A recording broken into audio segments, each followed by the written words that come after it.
আসসালামু আলাইকুম ওয়া রাহমাতুল্লাহি ওয়া বারাকাতুহু। বিসমিল্লাহির রহমানির রহিম। আলহামদুলিল্লাহি রাব্বিল আলামিন ওয়াল আকিবাতু লিল মুত্তাকিন ওয়াস সালাতু ওয়াস সালামু আলা সাইয়্যিদিল মুরসালিন ওয়া আলা আলিহি ওয়া সাহবিহি আজমাইন ওয়া মান দাআ বিদাওয়াতিহি ইলা ইয়াউমিদ্দিন। সুপ্রিয় দর্শক শ্রোতা ভাই ও বোনেরা, সকলের প্রতি আন্তরিক শুভেচ্ছা ও অভিনন্দন। আজকে আপনাদের সাথে শেয়ার করতে চাই যে এই পৃথিবীতে আপনি আপনার সন্তানের পেছনে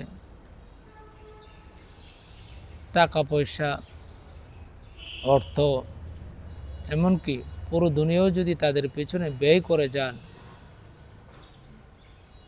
কিন্তু তারপরও তারা কিয়ামতের দিন আপনার কাছ থেকে তারা পালিয়ে যাবে, তারা পালাবে। জি, কোরআনে বর্ণিত হয়েছে, আল্লাহ তাআলা ইরশাদ করেছেন, ইয়াউমা ইয়াফিরুল মারউ মিন আখিহি ওয়া উম্মিহি ওয়া আবিহি। সেদিন মানুষ এমনকি তার মা বাবার কাছ থেকেও পালাবে। কিন্তু আপনার সন্তানকে যদি আপনি কোরআনের শিক্ষা, কোরআন শিখিয়ে যান, কোরআনের আমলদার বানিয়ে যান, কোরআনের আমলকারী বানিয়ে যেতে পারেন, তাহলে তারা আপনাকে খুঁজে বের করবে, আপনার মাথায় সম্মানের মুকুট পরানোর জন্য। উলবিসা ওয়ালিদাহু তাজাম মিন নূরিন দাউহু আহসানু মিন দাউইশ শামস।